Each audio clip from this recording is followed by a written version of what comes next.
Donc cette conférence aujourd'hui elle porte sur l'Afghanistan et notamment sur l'échec de l'intervention américaine en Afghanistan. Et il faut se rendre compte que ça fait là le retrait vient de se faire, mais en réalité Obama a déjà planifié une sortie pour fin 2014 qui n'a pas tout à fait eu lieu. C'est Trump qui a vraiment fini par enclencher le mouvement et c'est fini par Biden, suivant à peu près le plan de Trump, accéléré pour des raisons que ça a tenu moins longtemps que prévu. Ce qui est particulièrement intéressant de voir en Afghanistan, c'est que il y a eu un échec de création d'un État, et c'est une partie de ce qui va nous intéresser aujourd'hui, avec en gros des dépenses similaires à ce qu'on peut connaître le Japon et l'Allemagne d'après-guerre. Je vais laisser un peu mon camarade Lucas vous parler un peu plus du créancier qui nous accueille aujourd'hui, et après nous lui laisserons la parole. Merci Léopold. Alors bonjour à tous, ravi de vous compter aussi nombreux parmi nous. Donc aujourd'hui nous avons le plaisir et l'honneur de recevoir Monsieur Bachko. C'est bien prononcé, c'est bon ? Absolument. Parfait. Donc qui est chercheur en sciences politiques donc à Sciences Po et au CNRS et qui est cette année invité à l'Université de Columbia, donc à New York. Donc spécialiste de l'Afghanistan, et vous avez travaillé sur la Syrie également si je ne m'abuse, et sur le Mali du coup, si j'ai bien compris. Actuellement, d'accord, très bien. Parce que vous avez un numéro de téléphone malien, je me suis. Voilà. Et du coup qui vient de publier donc La guerre par le droit, voilà un ouvrage, La guerre par le droit, les tribunaux talibans en Afghanistan, qui si je ne m'abuse reprend un peu les idées de votre thèse, donc soutenu à l'école des hautes études en sciences sociales, et donc si je peux résumer en quelques mots, mais vous le ferez sûrement mieux que moi, dont la thèse est que les talibans ont en partie gagné la guerre du fait de la construction d'un système juridique qui était plus compétent et qui avait plus la confiance des administrés que celui mis en place par le gouvernement civil et appuyé par les organisations internationales et les Américains. Donc M. Bachko reviendra sur le thème plus général de l'intervention américaine et de l'Afghanistan et plus précisément sur les thèses qu'il a développées dans son ouvrage. Voilà, je vais vous laisser la parole pour votre propos. Merci pour l'invitation. Combien d'entre vous ont lu l'article dans mon diplôme, juste pour avoir une idée? Quelques-uns d'entre vous, d'accord. Alors, je vous pose cette question parce que quelque part, la meilleure introduction que je puisse faire au contexte actuel, c'est l'article qu'on a écrit avec un collègue, on l'a écrit à deux, avec Gilles Doron-Soro, qui est un autre chercheur spécialisé sur l'Afghanistan et qui lui aussi a écrit un livre qui est sorti au début de l'année, qui s'appelle Le gouvernement transnational de l'Afghanistan, une si prévisible défaite. Cet article, on l'a écrit en juin en fait, il est sorti en septembre, juste après la chute de Kaboul, on n'a pas eu besoin de changer une virgule, il s'appelait « Comment les talibans ont défait l'Occident », je crois, ou ont vaincu l'Occident, je ne me souviens pas. Mais l'intérêt de vous dire ça, c'est pas de se gargariser d'avoir eu raison, parce qu'en général, quand on a eu raison, c'est souvent tragique. C'est plutôt pour vous dire à quel point ce qui s'est passé en août était prévisible. Et le problème des crises internationales, c'est récurrent, c'est que les médias ont du mal à les gérer, en particulier la presse et la télévision. Et donc on a en général un afflux, on a un moment clé de trop nombreuses analyses. On a souvent des moments où on ne parle pas assez de certaines crises, et puis d'un seul coup on se met à en parler beaucoup, avec la question récurrente, comment cela peut-il se produire, qu'est-ce qui s'est passé, comment en est-on arrivé là, qui dissimule ici quelque chose de très simple. La chute de Kaboul était évidente pour les gens qui travaillaient un peu sérieusement sur le pays. Et ça c'est important. C'est important pourquoi ? Parce que ça nous dit que les causes, les ressorts de la chute du gouvernement de Kaboul et de la prise du pouvoir par les talibans, elle n'est pas du tout à chercher dans les dernières années. Malgré tout le désamour que je puisse porter à quelqu'un comme Donald Trump, Trump porte une responsabilité extrêmement limitée dans la chute de Kaboul. La chute de Kaboul est d'abord la responsabilité de la première décennie de la guerre, dans les années 2000, et c'est donc sur le début de cette guerre qu'il faut se pencher, encore le début de cette guerre, mais certains d'entre vous qui ont peut-être une certaine familiarité avec l'histoire afghane, sauront que la guerre en Afghanistan ne commence pas en 2001, c'est l'intervention américaine qui commence en 2001, la guerre en Afghanistan commence en 1978. Et pour ce qui nous importe, et pour ce dont je vais parler, c'est de vous donner à comprendre pourquoi l'intervention la plus chère de l'histoire, une intervention qui n'est pas du tout anecdotique, c'est la première fois que l'article 5 de l'OTAN est mobilisé. L'article 5 de l'OTAN, c'est un article très important puisque c'est la solidarité en cas d'agression contre un membre de l'OTAN. C'est-à-dire que c'est la première fois que l'Alliance Atlantique a en fait mené une guerre. Et donc maintenant, on a à peu près les scores. Sur toutes les guerres menées par l'OTAN, elle les a toutes perdues. Donc c'est vraiment une question importante. C'est une question importante parce qu'elle interroge sur nos modalités d'action dans le monde, nos modalités d'intervention militaire, et peut-être autant, voire encore plus, sur nos modalités d'intervention civile dans des pays comme l'Afghanistan. La question est devenue immédiatement brûlante en France, puisque tout le monde est obsédé par la comparaison Afghanistan-Mali, que je me retrouve à incarner, puisque je suis effectivement passé de l'Afghanistan au Mali pour cette raison-là. Et en même temps, il y a évidemment, si vous avez des questions dessus, on pourra en parler, c'est une question qui est effectivement pertinente. En même temps, il y a des vraies différences. Mais moi, ce dont je veux essayer de vous parler aujourd'hui, c'est comment une intervention, qui est l'intervention aussi la plus chère de l'histoire, la plus longue guerre des États-Unis, le Vietnam c'était 12 ans, l'Afghanistan c'en était donc 20, c'est terminé par une défaite, et comment une insurrection comme l'insurrection Taliban, pour reprendre les termes d'un général américain, s'est va-nu-pied, a pu à un moment parvenir à produire mieux des institutions, à faire des institutions mieux reconnues par la population, reconnues y compris par des adversaires politiques du mouvement taliban, et donc comment les talibans sont parvenus à gagner la guerre. Parce que tout le problème, quand on veut se pencher sur ce qui s'est passé, c'est qu'on est passé d'un moment, moi je me souviens quand avec Laurent Soro, on disait que les talibans étaient en train de gagner la guerre, et je vous parle de 2011, 12, 13, donc il y a assez longtemps, on nous expliquait que les talibans ne pouvaient pas gagner la guerre. Et la raison à ça est une modalité alternative de « ils sont méchants », c'est la population ne pourra jamais soutenir un mouvement pareil, c'est un mouvement archaïque, c'est un mouvement barbare et totalitaire, et donc ils n'ont aucune chance de gagner. On est passé maintenant à un autre type de récit qui est tout aussi gênant pour un chercheur en sciences sociales, c'est-à-dire qu'on est passé maintenant à un récit de l'Afghanistan est une guerre ingagnable parce que la société afghane est une société qui est rétive à certaines formes de développement, à certaines formes d'État, fondamentalement. Il y a cette idée, il y a un mot qui est revenu de manière assez récurrente, c'est l'idée du cimetière des empires, qui est un vieux mythe romantique colonialiste britannique, qui est une thèse extrêmement belle en sciences sociales parce qu'elle vous suggère que grosso modo on gagne ou on perd des guerres en fonction de l'altitude.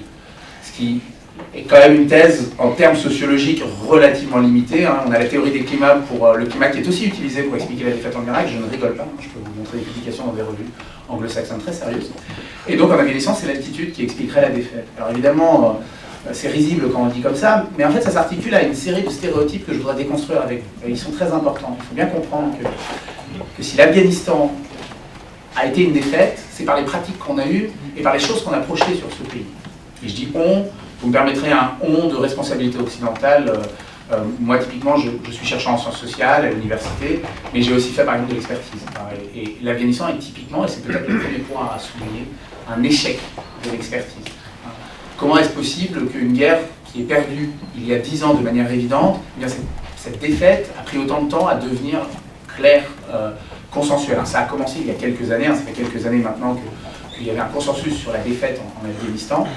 Mais par exemple, comment ça se fait qu'il n'y a toujours pas de bilan? La France a perdu 100 hommes en Afghanistan, elle a dépensé, je ne compte pas les blessés, elle a dépensé 3,5 milliards d'argent public. La commission parlementaire serait tout à fait bienvenue dans ce genre de contexte, on n'y est toujours pas.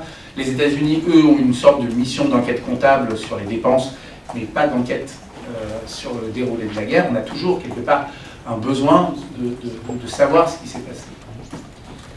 Or, la première chose qui s'est passée dans la guerre, et je vais vous faire un exposé en deux parties, je vais vous dire pourquoi l'Occident a perdu, et ensuite je vais vous dire pourquoi les talibans ont gagné.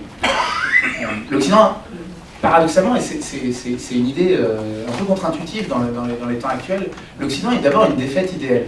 Elle est d'abord une défaite causée par une mauvaise compréhension du pays, justement par cet échec de l'expertise. L'image qu'on a de l'Afghanistan, que vous avez vue encore, qu'elle est toujours là dans les médias, c'est celle, je le disais, d'un pays rétif à l'État. Il y a un très joli mot qu'on utilise dans la littérature pour parler de ça, c'est le royaume de l'insolence. Une très très jolie manière de dire quelque chose de très faux. C'est-à-dire l'idée qu'en Afghanistan, vous êtes dans un pays qui a un rejet de la tradition étatique, qui serait, j'ai envie de dire historique, mais en réalité anti-historique, et qui est une erreur factuelle. L'histoire de l'Afghanistan et les historiens qui l'ont travaillé ont très bien montré que c'est un pays qui a une tradition étatique qui commence au 19e siècle, qui est une tradition post-coloniale, loin d'un cimetière des empires. L'Afghanistan est un pays post-colonial construit par la rencontre de la colonisation russe et de la colonisation britannique. C'est un pays tampon sous autorité indirecte britannique, si vous voulez. L'État afghan se construit à la fin du 19e siècle lorsque les Britanniques décident de financer assez lourdement une autorité en Afghanistan pour s'assurer qu'aux marges de l'Empire indien, de Raj, il n'y aurait plus d'attaque. Deuxième cliché très classique, en Afghanistan, tout problème serait local. On est dans un pays de village. Et vous voyez ces images très belles hein, d'hommes âgés avec des grandes barbes blanches et des yeux bleus très profonds. Ces images sempiternelles d'un Afghanistan rural, d'un Afghanistan peu dense, hein, qui à nouveau sera un pays de tribus, un pays d'ethnie, hein, où on mobilise tout le temps l'anthropologie pour ne pas la lire, puisque l'anthropologie des années 60 et 70 avait très bien montré que l'ethnicité, comme les identités tribales, étaient relatives, c'est-à-dire que les gens les mobilisaient de manière largement instrumentale selon les contextes, hein, et que justement, un Hazara sunnite en ville allait se raconter comme tadjik pour des raisons en fait de personnes qui est en face de lui, et que très souvent les aplats de couleurs hein, que vous voyez très souvent sur ces cartes sont plus que faux, ils sont trompeurs. Ils amènent à penser l'idée qu'il y aurait un pays qui aurait une forme de fragmentation interne. L'Afghanistan est un pays où le sentiment national est extrêmement marqué, c'est surtout un pays, et les talibans l'ont démontré par leur victoire, où il y a une demande d'État et de justice et de droit. Donc je vais vous dire des choses très banales. Quelque part, l'Occident a perdu la guerre parce qu'il ne croyait pas à l'État en Afghanistan. Les talibans ont gagné la guerre parce qu'ils ont produit de l'État, ils ont répondu à une demande sociale d'État, de services judiciaires, de droit, dans un contexte de conflit armé. Alors, pourquoi les États-Unis ont agi comme ils ont agi? Ça peut poser mystère à certains, en tout cas ça me l'a posé à moi quand j'ai commencé ma recherche. La raison est assez simple. Il faut se rappeler de l'intervention de 2001, enfin, se rappeler c'est peut-être trop dire parce que vous êtes trop jeune, je pense, pour vous en rappeler, mais il faut revenir à l'intervention de 2001. Il faut se rappeler que l'intervention est faite dans un contexte de guerre contre le terrorisme, pour reprendre l'expression de Bush, de guerre à la terreur, pour être plus précis dans la traduction, avec l'idée qu'il fallait traquer les militants du mouvement taliban, qui étaient vus comme co-responsables, une extension avec Al-Qaïda de l'attaque du 11 septembre. Et donc, l'intervention en Afghanistan se fait dans la volonté de ne pas répéter l'erreur du Vietnam, d'éviter une défaite militaire américaine, et donc d'éviter d'avoir, pour reprendre les termes du général en chef américain de l'époque, des chars qui se baladeraient dans les montagnes afghanes. L'idée est d'avoir donc une intervention légère, faite de forces spéciales, qui reçoivent en Afghanistan c'est leur grande époque. Hein. D'ailleurs, quand on parlait aux membres des forces spéciales à la fin des années 2000, il est resté quelque chose de cette expérience à cheval, avec des supplétifs afghans, qui a été quelque part une expérience particulièrement épique pour les forces spéciales. Et la guerre a été fondamentalement menée, non pas comme une guerre de contre-insurrection, pas du tout, elle était menée comme une guerre d'exécution ciblée. Le rythme des exécutions ciblées entre 2008 et 2011, hein, c'est 10 000 par an à peu près. La plupart, la manière dont la guerre est menée par les États-Unis, c'est une guerre justement de forces spéciales qui, soit par frappe aérienne, soit par raid, en général de nuit, descendaient dans un endroit et exécutaient ou capturaient et mettaient en prison à Bagram, à Guantanamo, ou dans des prisons plus locales, à Kandahar ou à Ghazni, des militants, des gens qu'ils considéraient comme militants talibans. Et là commence le premier problème de cette guerre. Je vous parlais d'une vision fausse de l'Afghanistan. Cette guerre va fondamentalement être menée à partir d'un très mauvais renseignement. De l'aveu même du général en chef qui s'occupe du renseignement en Afghanistan en 2010, il le dit, il a une citation que j'ai quelque part dans le livre, mais je ne vais pas la faire tout de suite, que le renseignement dont nous disposions, hein, il parle à la première personne, c'est un rapport rétrospectif sur les 10 premières années de guerre, était faux, une mauvaise maîtrise des contextes, une absence de maîtrise linguistique. On découvre à la fin des années 2000 que la moitié des traducteurs de l'armée américaine qui sont censés parler pachtou ne parlent pas pachtou, ce qui évidemment pose problème. La manière dont on découvre, si ça commence à vous faire rire, la manière dont on découvre est encore pire, puisqu'on découvre lors d'un reportage de ABC News, d'une chaîne américaine, qui suit en fait une patrouille de l'armée américaine se baladant, je crois, dans le Ouruzgan, dans le sud du pays, et en reprenant les rushs de la discussion entre le commandant de l'unité, le traducteur et les notables du village, ils se rendent compte qu'en fait le traducteur dit n'importe quoi. Et donc là commence une enquête parlementaire, et on découvre que la moitié des traducteurs sont incapables de passer un test de base en pashtoun en fait. Et donc on se retrouve dans une guerre où il y a un problème de renseignement de ce type-là, mais aussi parce que, alors il y a des problèmes très techniques, aussi parce qu'il y a une partialité de l'armée américaine. L'armée américaine cherche à l'époque à trouver les talibans. Il faut se rappeler le manichéisme de l'époque, hein. On met sur les bombes, on met sur les grenades New York, pour Sarah, personne morte dans le 11 septembre, toute une volonté de représailles qui va s'accompagner donc d'un appui sur l'Alliance du Nord. Et l'Alliance du Nord, en dépit du mythe français sur Massoud, c'est fondamentalement un groupe de chefs de guerre assez important qui est d'ailleurs l'explication de pourquoi les talibans ont émergé. Les talibans émergent en 1994 comme une réaction et obtiennent un soutien populaire. Les talibans sont extrêmement populaires entre 1994 et 1996, parce qu'ils apparaissent comme un mouvement de vigilance, si vous voulez, issu du clergé, j'en reparlerai,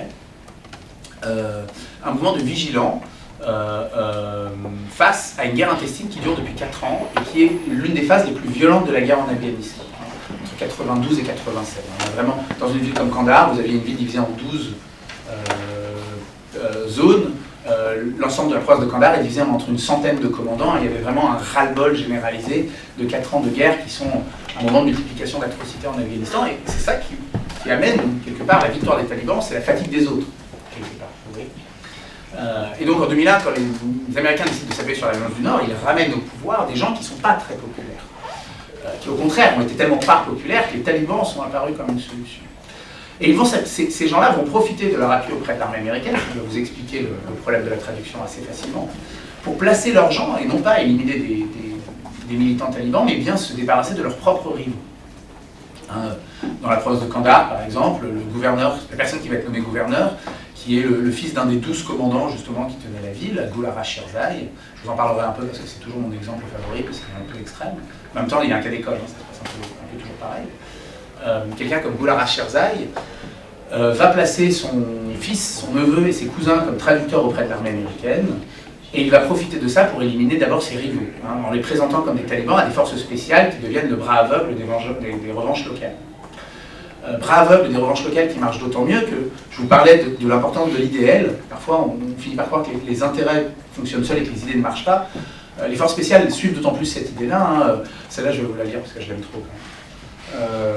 Qu'ils ont cette vision d'un Afghanistan tribal, d'un Afghanistan immuable, et que donc d'un Afghanistan où quelque part on peut comprendre les gens, un Afghanistan où il faut fondamentalement faire des alliances.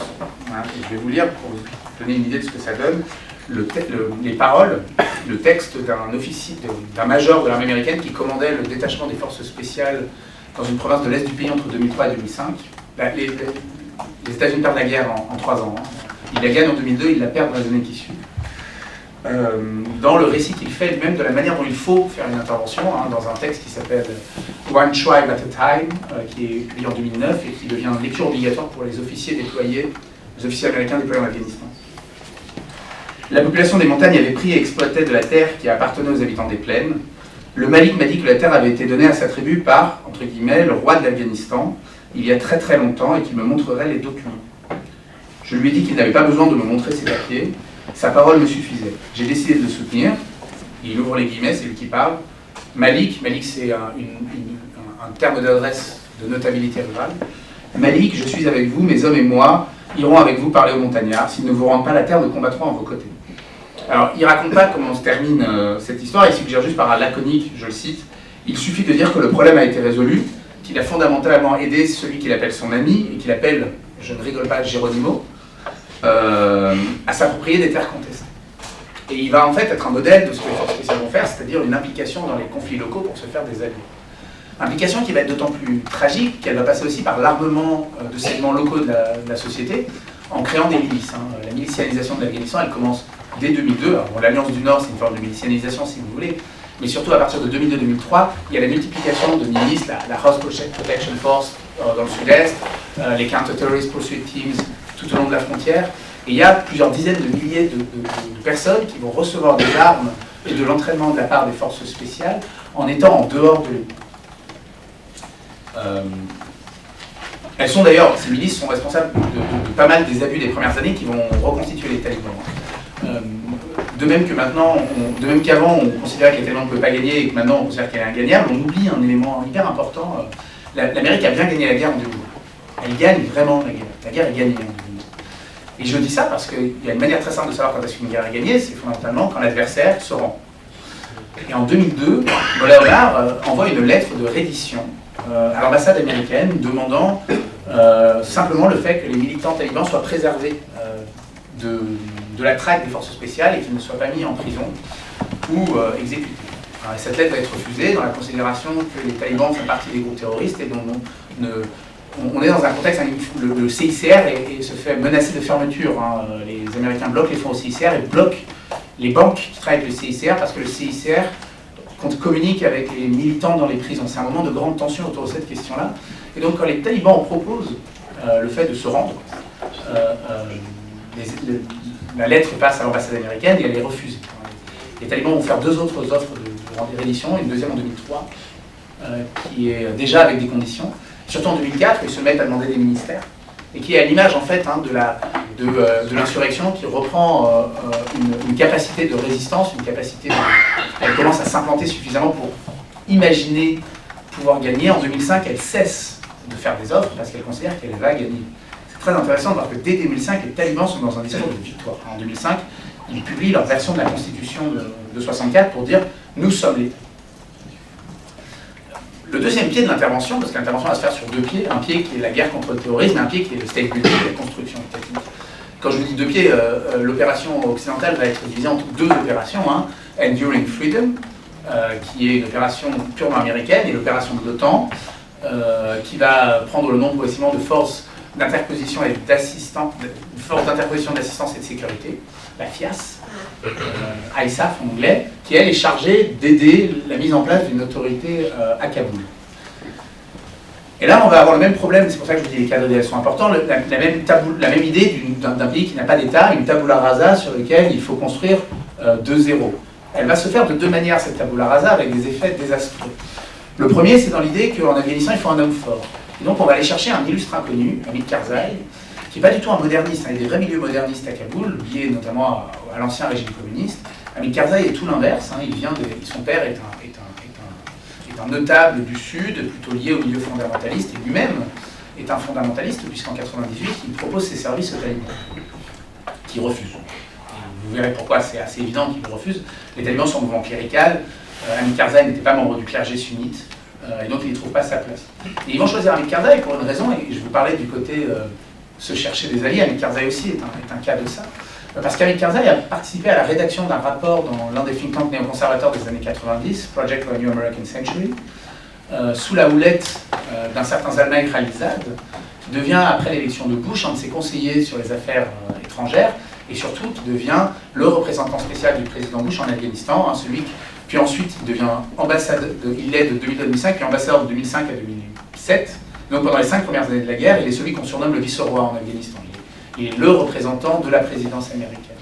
Et c'est lui qui, fondamentalement, impose, en accord avec le président Bush, une personne avec qui on peut parler, pour reprendre les termes d'un diplomate américain. L'idée était que Karzai est quelqu'un avec qui on peut parler. Le problème, c'est que Karzai n'a pas de légitimité, ce qui va être tout à l'avantage des milieux de l'Alliance du Nord, qui vont considérer à raison que le fait qu'une personne assez peu ancrée dans le pays va leur permettre à eux de s'emparer des ministères. Et donc on va assister à une forme de parasitage de l'État, si vous voulez. On a toujours une image très fausse, le terme de chef de guerre est un terme qui est très compliqué et qui est très faux parce qu'il donne l'idée de fief. Ce qui marche à peu près entre 92 et 96, entre 92 et 96, on a des hommes qui extorquent, taxent, pillent des ressources pour produire quelque chose comme un groupe armé. Voilà. C'est-à-dire, en grosso modo, ils ont une logique, si vous voulez, qu'on pourrait théoriser comme proto-médiévale d'un seigneur qui centraliserait les ressources pour mener la guerre. Dans les années 2000, on est sur une logique qui est complètement inverse. On est sur une logique de gens qui sont attachés dans le système étatique et qui, à partir du haut, récupèrent des ressources.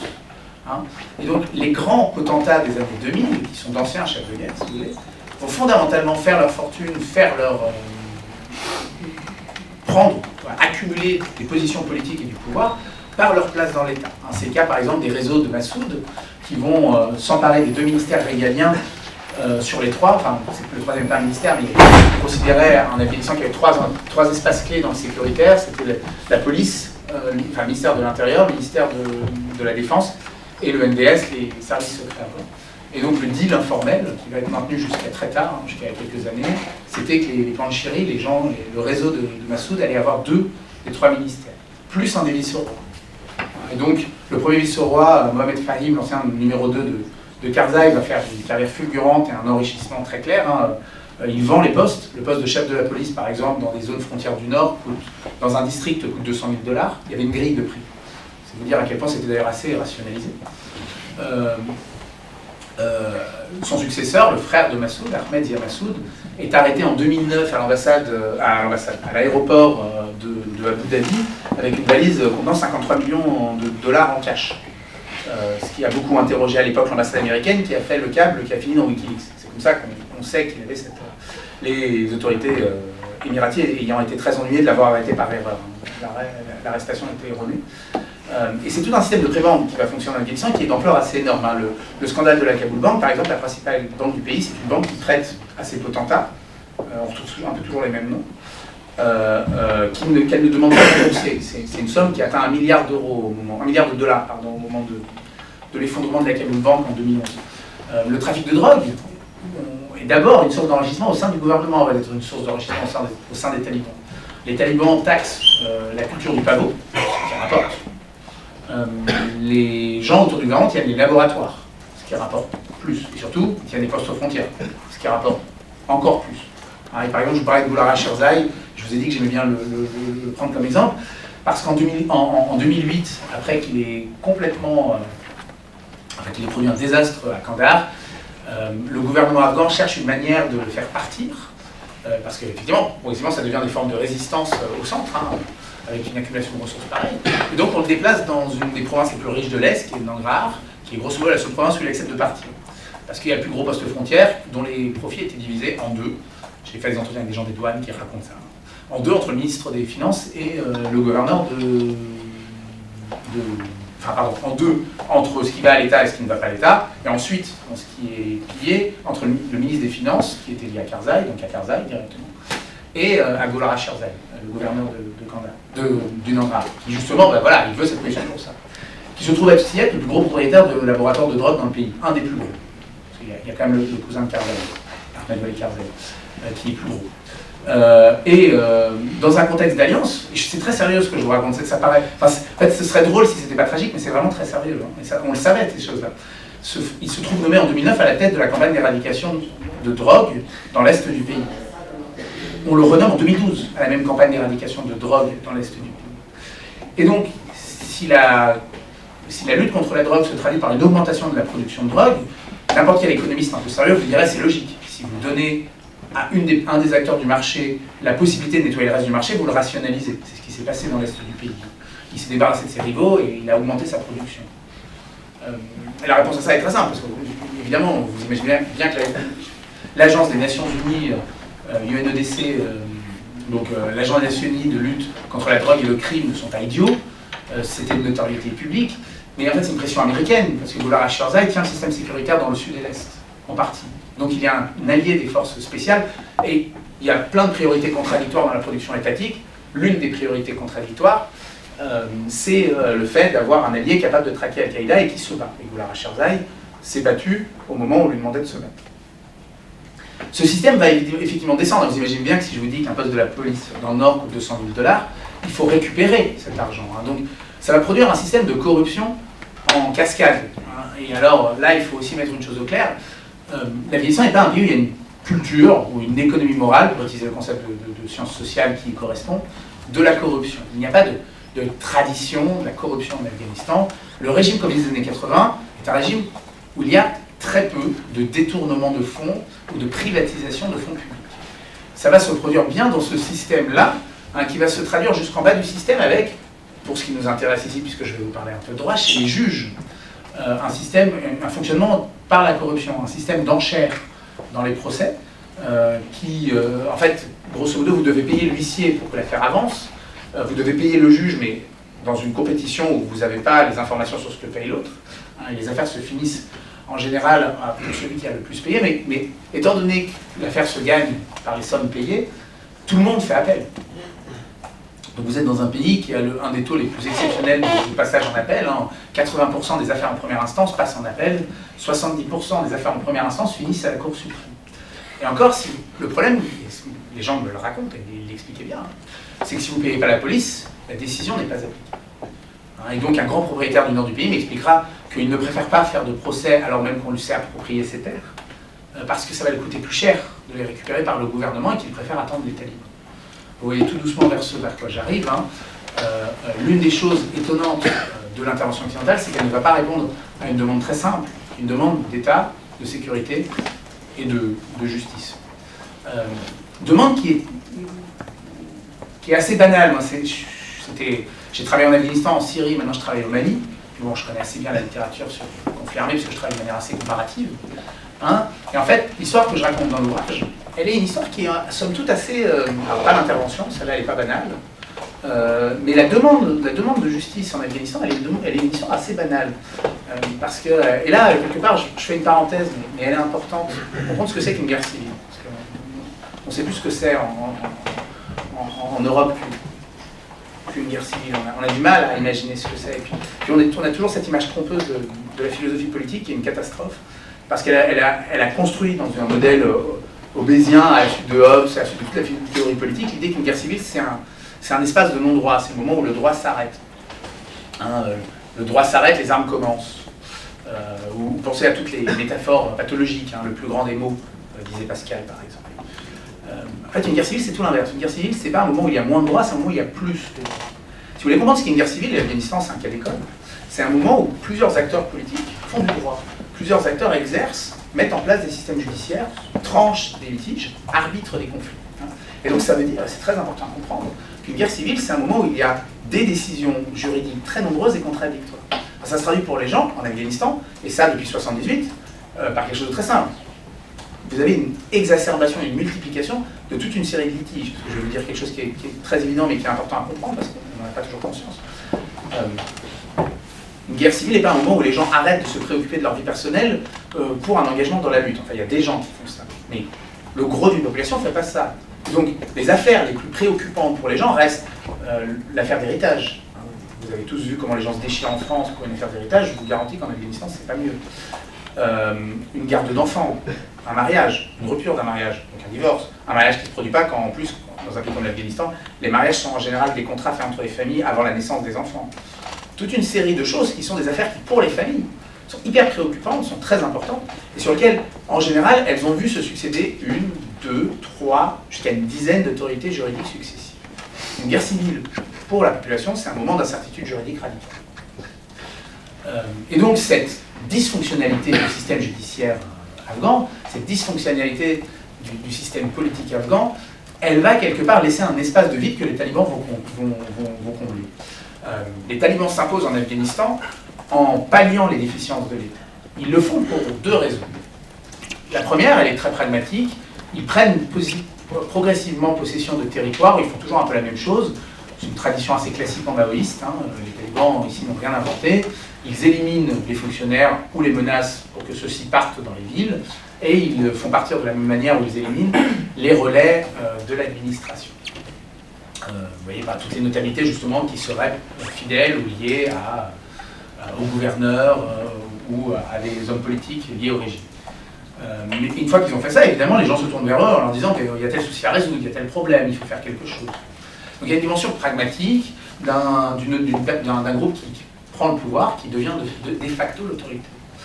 Mais il y a une deuxième dimension qui est qui sont les talibans. Et alors, pour comprendre qui sont les talibans, il faut se tourner vers la composition sociale du groupe, dès 1994. Les talibans, je vous ai dit, sont nés en 1994 comme une réaction à la guerre civile, qui est en fait issue des milieux cléricaux afghans. Des milieux cléricaux parce qu'en fait, les talibans recrutent leurs hommes et surtout leurs chefs, enfin leurs cadres, dans une série d'écoles religieuses au Pakistan, des madrasas, qui sont pas des... c'est pas des madrasas, c'est pas de l'école primaire, c'est des instituts de formation du clergé qui donnent des diplômes en théologie ou en droit islamique. Pour le dire autrement, les talibans sont des gens qui se regardent comme des juges. Ils se considèrent comme ayant, ils sont bien en plus d'un courant de l'islam sunnite traditionnel dans l'Asie du Sud qui s'appelle le déobandisme, dont je pourrais développer si vous voulez en savoir un peu plus, je vais passer vite, on arrivera vite aux questions, mais qui est grosso modo un courant qui prône l'intervention du clergé dans la vie publique. Le rôle historique du clergé, c'est un courant religieux qui s'est construit contre la colonisation britannique, contre le fait que la colonisation britannique a enlevé des mains du clergé sud-asiatique ses prérogatives judiciaires et politiques, qui justement essaye de reconstruire au XIXe siècle une forme d'éducation alliant rationalisme et fondamentalisme, interprétation littérale des textes et organisation bureaucratique, pour que le clergé retrouve son rôle historique, celui qu'il imagine avoir. Et donc ces écoles Si vous voulez comprendre les talibans, il faut comprendre fondamentalement les talibans sont un mouvement de gens qui se regardent comme des juges. Des gens qui se regardent comme des juges et qui pour une partie, et une partie seulement, mais une partie néanmoins, de la population rurale, qui considère que le droit islamique est un droit, ce qui correspond assez d'ailleurs à ce que fait la République, le régime de Kaboul, parce que le régime de Kaboul est lui aussi basé sur le droit islamique. Contrairement, on a souvent une image assez fausse du régime, c'est un régime où, dans les premiers articles de la Constitution, le droit islamique a sa place. Le droit islamique fait consensus entre les acteurs en Afghanistan, à peu près depuis la chute du régime communiste, qui était le dernier régime en Afghanistan, en dépit d'une longue histoire au XXe siècle de sécularisation, à prôner une forme de droit qui serait non basée dans ses sources juridiques sur le droit islamique. Et donc, la revendication des talibans d'exercer du droit en tant que juge islamique, elle a une portée dans toute une partie des zones rurales afghanes. Et donc, ils vont mettre en place, comme des gens qui se regardent comme des juges, une forme de gouvernement de l'ombre. Et un gouvernement de l'ombre qui a une taille tout à fait exceptionnelle. Moi, j'ai suivi plusieurs mouvements armés ces 10-12 dernières années, au Kurdistan irakien, en Syrie, où aujourd'hui, je vois un peu ce qui se passe au Mali. J'ai jamais vu un système aussi institutionnalisé. C'est amusant parce qu'on a toujours cette vision, et la photo que je mets en couverture du livre est typique de ça, de gens, mais un juge me disait, quand je lui demandais d'expliquer le travail d'un juge taliban, il me disait, un juge taliban c'est quelqu'un assis en tailleur, qui est devant son thé en train de refroidir, et qui vient écouter deux personnes qui lui expliquent leurs deux visions d'un conflit et qui tranchent. Et cette vision, elle donne l'impression de quelque chose d'extrêmement rudimentaire, quelque chose qui serait très peu institutionnalisée, elle est très fausse. Les talibans vont construire un système qui va compter 700-800 juges à la fin des années 2000, autant de juges que le régime. Il y a autant de juges talibans que de juges à Kaboul. Ça, j'ai rarement vu. En Syrie, avec tous les efforts qu'investiront les groupes armés pour faire du judiciaire, j'ai rarement vu un mouvement capable de mettre en place une administration qui couvrirait quasiment l'ensemble du territoire, à l'exception du centre peuplé de chiites, que les talibans ne visent jamais. Mais surtout, et c'est ça qui est très important, ils vont installer ces juges dans un système institutionnalisé. Ils vont s'inspirer en fait de la constitution afghane de 64, qu'ils ont encore remis en place. Ils ont annoncé là qu'ils remettraient en place la constitution de 64, à l'exception des articles qui seraient incompatibles avec leur interprétation de la charia. On ne sait pas encore lesquels. Le tripatouillage juridique ici va être intéressant. C'était déjà ce qu'ils avaient fait dans les années 90. Ils avaient mis en place un système judiciaire et ils ont refait la même chose, qui contenait 3 niveaux, donc des cours d'instance.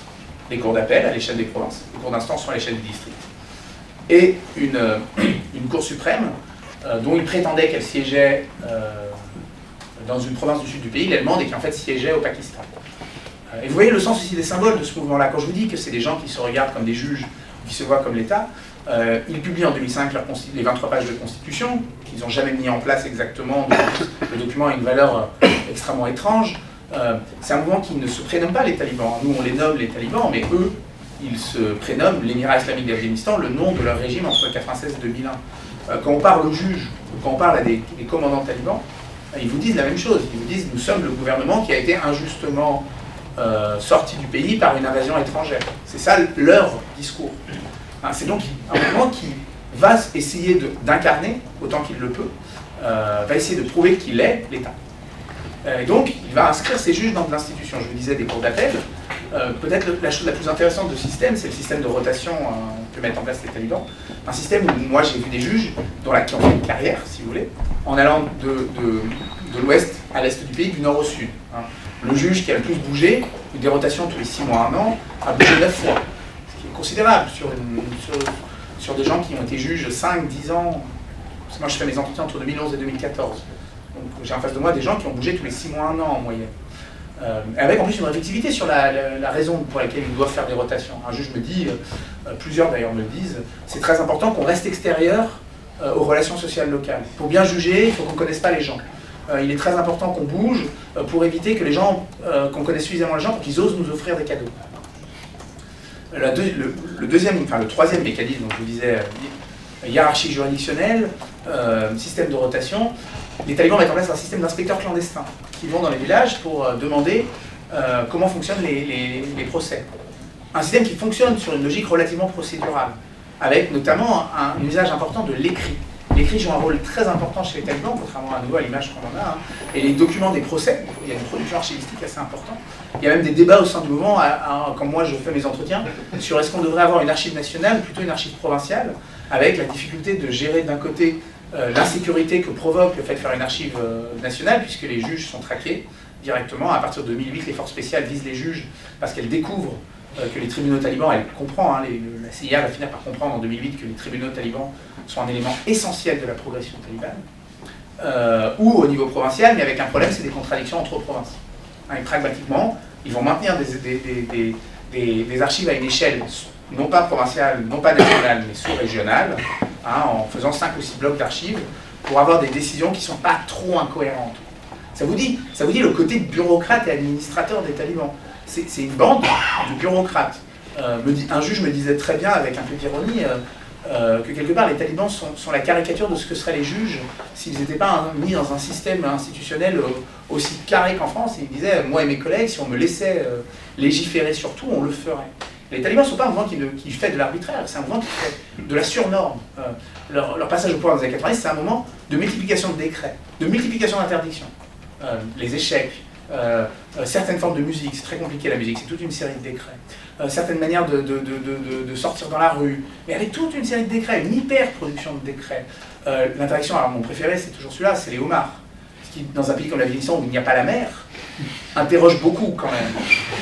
Le moment où le mouvement se dit, parce que ce juridisme, pardon pour l'anglicisme, ce juridisme des talibans, il s'inscrit dans une vision de la guerre. Moi, quand je discute avec les talibans, ils ont une vision assez cohérente qui correspond au discours de Mollah Omar, parce qu'il y a toute une série. Mollah Omar faisait 2 discours par an au moins, à chacune des deux grandes fêtes religieuses, l'Eid el-Kébir et l'Eid al-Adha. Et les juges, comme Mollah Omar, avaient à peu près la même description de la guerre. Ils n'avaient pas une vision de cette guerre comme un problème géopolitique, par exemple, ce qui n'est pas une vision tout à fait absurde. On pourrait considérer qu'il y a une dimension géopolitique comme assez importante dans la guerre d'Afghanistan. Ils soulignaient assez rarement ce qui me paraîtrait, moi, dans mes recherches, bon sociologue, la question principale, une concurrence entre des groupes sociaux. Parce qu'on peut résumer la guerre d'Afghanistan dans une concurrence entre les diplômés de l'université et les diplômés des madrasas. C'est une très bonne manière de lire la guerre. Eux, ils regardent la guerre comme un problème d'individus corrompus. Ils disent la perdition morale, vous voyez tout le côté moraliste, c'est-à-dire la perdition morale, la déviance, a amené des gens à trahir politiquement, à aller du mauvais côté, à abandonner la religion qui est le lien qui nous fait nous en tant que société et nation. Ils ont fini par se dévoyer la société, et donc résoudre la guerre, c'est pas virer les puissances étrangères, c'est pas trouver une forme de compromis entre élites, c'est réguler les comportements individuels. Ça vous explique l'extrême rigorisme du mouvement revendiqué par les juges. Alors les juges revendiquent l'usage de la coercition. Ils n'ont pas du tout un sentiment de gêne sur les questions qui, par exemple, ont à voir avec les amputations, qui sont très pratiquées par les juges talibans. Au contraire, ils ont un discours d'ordre et de sécurité. Si on n'a pas des mesures drastiques, vous connaissez bien le truc, qui volent une pomme, volent un bœuf, non, je ne sais plus dans quel sens ça va, bref, on va finir par avoir une guerre civile. Et c'est ce discours-là, cette idée qu'il faut à tout prix tuer dans l'œuf les déviations individuelles, qui va jouer un rôle très important dans la manière dont le mouvement armé se concentre sur le judiciaire. Pour finir, parce que je commence à être un peu long, je vous parlais de coercition. Paradoxalement, la coercition est intéressante parce qu'elle va amener elle est un des endroits où les talibans sont populaires et pas impopulaires. Et ça, pour vous aider à comprendre ça, mais alors, elle n'est pas toujours. Sur la justice politique, typiquement, mes interlocuteurs étaient très critiques des talibans. Ils trouvaient que les talibans exécutaient de manière trop rapide, erronée, sans processus clair, des gens qui étaient accusés de collaborer avec les Occidentaux. Mais à l'inverse, elle va être très appréciée dans le règlement des litiges. Et là, vous comprenez, vous pouvez faire le lien avec ce que je vous ai dit sur qu'est-ce que c'est qu'une guerre civile. Pourquoi? Parce que quand vous avez des conflits particulièrement inextricables, je me souviens d'un conflit par exemple qui m'a beaucoup aidé à comprendre cette question-là, parce que j'avais en face de moi quelqu'un qui me raconte d'abord une très grande sévérité de la justice talibane. Il m'explique que dans un conflit inextricable autour d'une forêt dans l'est du pays, eh bien, les talibans sont arrivés avec 80 combattants pour faire une démonstration de force, et puis avaient pris une décision en faveur de l'autre, en l'occurrence, ils étaient perdants du procès. Ce qui est important, ça donne une certaine valeur à sa parole.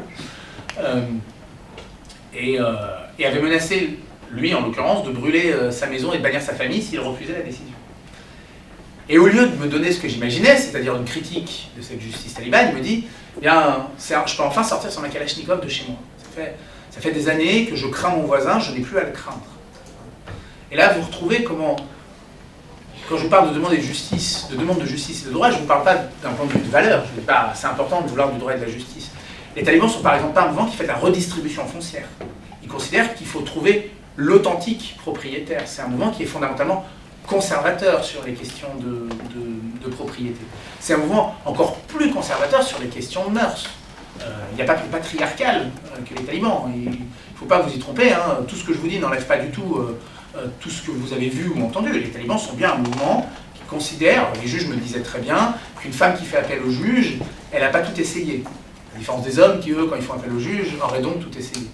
C'est des juges qui m'expliquent, par exemple, sur le droit islamique accorde une demi-part aux femmes de propriété. Alors déjà, une demi-part, c'est pas une part entière, mais c'est une demi-part, qui n'est pas donnée dans les usages locaux. En général, on la prend, on explique par un arrangement divers et multiple que la femme ne le voulait pas, ou tout simplement, on ne pose pas le problème. Et moi, quand je pose la question au juge taliban, parce que là, pour la peine, je savais que je pouvais un peu enquêter, le droit islamique est absolument clair et très explicite. La jurisprudence hanafique, il n'y a pas d'ambiguïté. Donc la demi-part, c'est une demi-part, quoi. Qui m'explique, oui, mais il faut être pédagogue, c'est très important d'expliquer les choses aux gens. J'en ai un autre qui me dit, moi j'en parle à la radio, mais dans la décision j'évite. Et donc j'ai les mêmes qui m'expliquent que l'amputation c'est très important, que la lapidation est une mesure parfois nécessaire.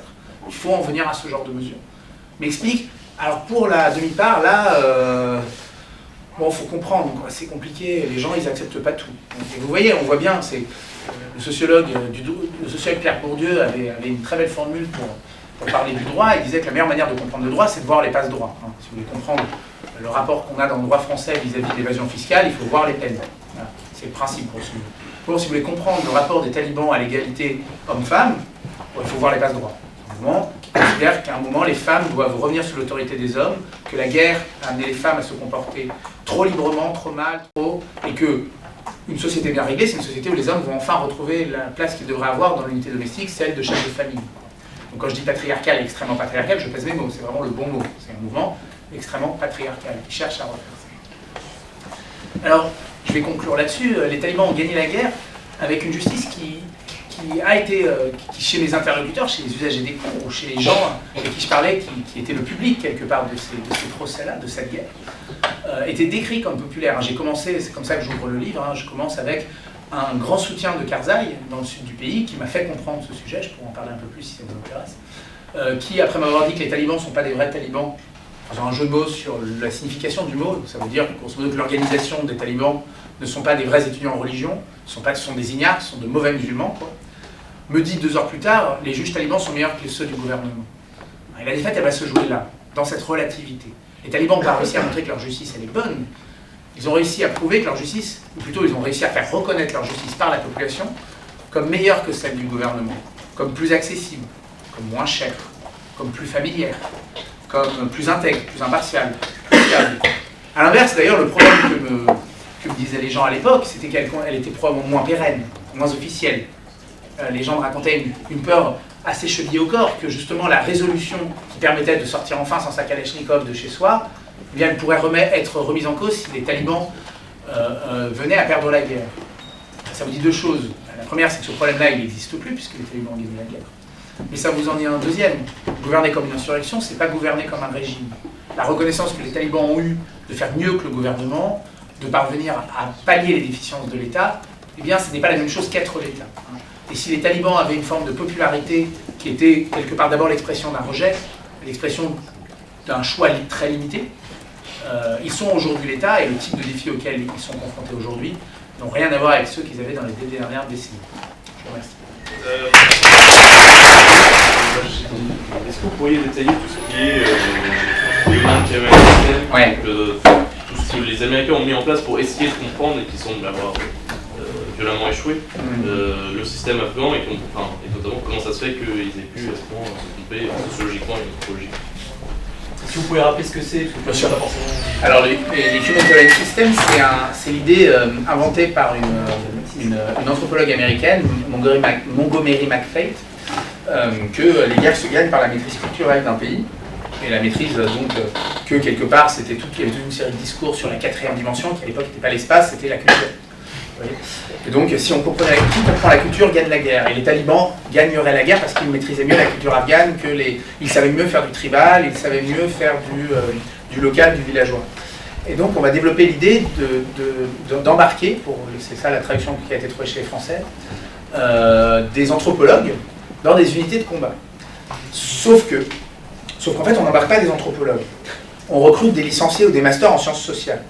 Alors moi, la première personne que j'ai rencontrée qui faisait partie d'un Humanitarian System, donc on appelait ça les Humanitarian Team, les HTT, c'était quelqu'un qui avait un master en psychologie. Pour ce qui est d'une maîtrise de l'anthropologie, c'est déjà compliqué. Par ailleurs, une maîtrise de l'anthropologie, enfin, ma compagne est anthropologue, donc je vois bien la discipline, grosso modo, en général, les anthropologues ont tendance à considérer qu'ils connaissent 3 villages. Allez, un réseau, rarement un État, rarement un pays.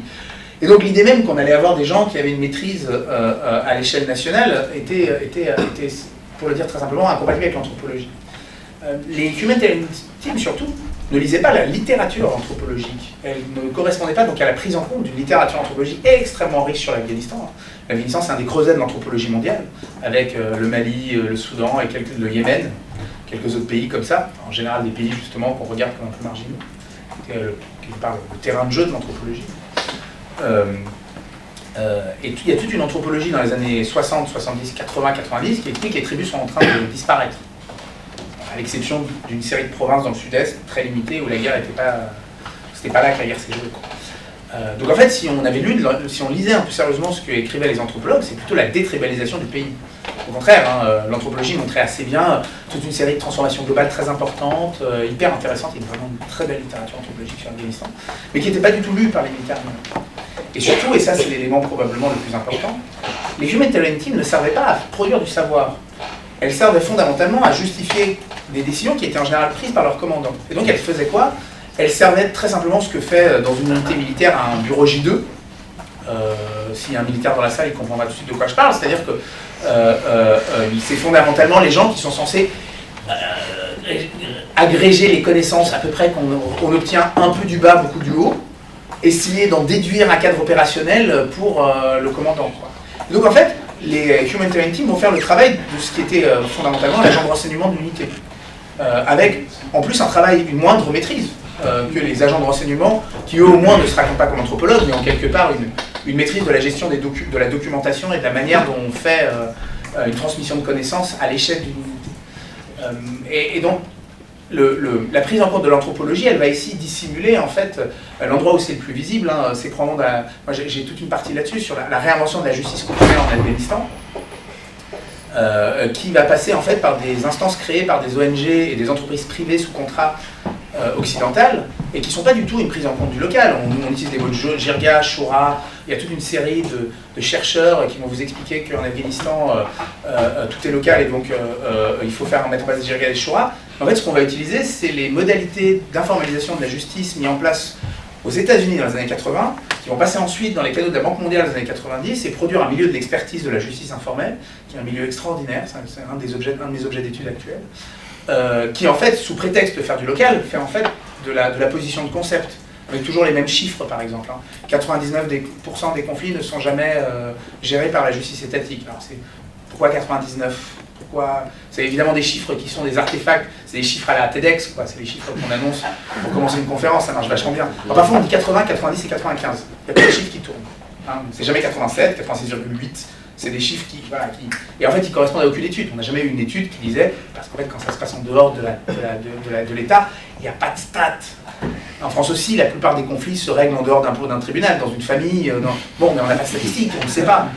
Il est probable qu'en France aussi, on n'a jamais expliqué qu'en France, tous les conflits se résolvent de manière locale. Et donc, il faudrait un processus local parce que vous savez, les gens à Orsay, là, il faut leur propre justice parce qu'en général, quand ils règlent leurs problèmes de couple, ils les règlent entre eux avant d'aller au tribunal. Je caricature, mais ce que je vous dis est étrangement une métaphore juste. Je la dis de manière un peu plus sérieuse dans le livre, parce que si je la disais comme ça finirait mal, mais c'est ça. N'hésitez pas si vous avez des questions. Dan ? Ouais, ou alors vous avez tendu la perche, du coup je vais essayer de dire, pour le Mali, quelles sont les analogies et les différences que vous remarquez ? entendu la perte généralité. Alors, on va commencer par les analogies, on fera la différence après, mais effectivement, surtout en plus la situation est plus compliquée, parce que moi j'ai passé un temps à dire il y a des points, il y a des liens, et maintenant je me retrouve à être obligé de dire non, il y a des différences. Alors c'est très compliqué la position d'expertise d'un chercheur. Alors les analogies, elles sont intéressantes parce qu'elles viennent de nous. Il y en a deux grosses. La première, c'est qu'on a les mêmes processus on a les mêmes cadres idéels et les mêmes, j'en ai pas parlé ici, mais les mêmes procédures organisationnelles qui produisent les mêmes effets désastreux. Les mêmes cadres idéels. Alors au Mali, on dit que tout est local. Le problème des gens du Nord, c'est qu'ils veulent être gouvernés comme des gens du Nord. Dans le centre, ils veulent gouverner comme des gens du centre. Alors en Afghanistan, on disait Jirga et Shura. Au Mali, on dit réunions interfractionnelles et médiateurs traditionnels. Et donc vous avez des programmes d'ONG qui mettent des médiateurs traditionnels. Bon. Le président de la Confédération nationale des médiateurs traditionnels, c'est le chef de la première boîte de com à Bamako. Ce qui vous donne une idée de la dimension traditionnelle de la médiation traditionnelle. C'est extraordinaire quand on commence à aller dans le détail. L'entreprise qui a... Parce que j'ai oublié de parler de ça, mais il y a tellement de choses à dire. Mais on parle beaucoup de la... Je suis obligé de faire une parenthèse, je suis désolé. Mais excuserez les circonvolutions répétées de ce soir. Le gros de la corruption en Afghanistan, elle ne s'est pas jouée dans l'État et dans le régime. Elle s'est jouée à l'échelle internationale. 80% de l'argent qui est dépensé en Afghanistan n'arrive pas en Afghanistan. Donc la corruption des élites afghanes, elle est indéniable, mais elle pose la question des 80% autres. Et ça, la réponse est très simple, c'est pas de la corruption. Enfin, il y a aussi de la corruption. Mais ça n'est pas que de la corruption. C'est de la sous-traitance. C'est très simple. C'est donc légal. Grosso modo, un contrat, ça se passe toujours pareil. Vous allez voir, je reviens grosso modo, ça se passe comment pour ceux d'entre vous qui feront l'erreur d'aller faire de la consultance, vous le découvrirez très vite, ça marche de manière assez générale comme ça. C'est un mécanisme qu'on connaît aussi dans les autoroutes françaises ou dans d'autres domaines. Le département d'État ne donne des contrats qu'à des happy few, des entreprises qui sont sur ces listes. C'est très compliqué d'arriver sur les départements d'État.